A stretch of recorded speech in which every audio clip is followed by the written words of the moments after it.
Hello, so today I will be talking about my intentions as director of our short film, The Bucket List. So scene 1 was our most dialogue-heavy scene, as well as the scene that I found the most difficulty in shooting. It hadn't turned out exactly the way that I had wanted it to, but overall it still got the job done as being our exposition scene. The very first shot that we did was the bird's eye shot of our character June flopping onto the bed. This was to establish that vulnerability that our character has throughout the entire film, and just was a very overall typical coming-of-age shot.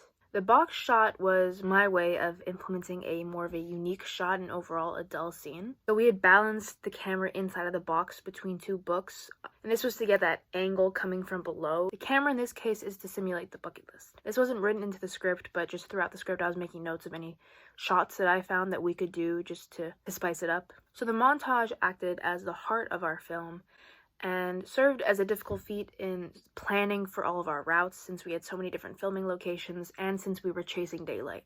So with the shopping cart, our first bucket list item, I started planning around the setting, the filming location, as I didn't know prior what that would look like. So when we got there and we saw that there was a massive puddle, decided to utilize that in our film. So we got that shot of my feet as well as the shopping cart wheels going through that puddle, and it just created this really nice cinematic effect that I personally loved. In order to transition from this bucket list item into the next, we did a match cut, and this transition out of the long list of transitions that we did do was my personal favorite. I had the actress who played June to step in front of me as we were walking down Main Street in order to properly mirror me pushing the shopping cart with her in it. The thrift store scene was similar to the shopping cart scene, as I did not know what the setting would look like prior to shooting. So I had created a storyboard on Milanote in order to properly communicate my idea to the cinematographer, because in that first scene as well as the shopping cart we were having issues and it was overall just taking too long. This is one of two of our scenes with scripted dialogue. So the shot of the two of them laying on the grass was meant to mirror that original shot in that very first scene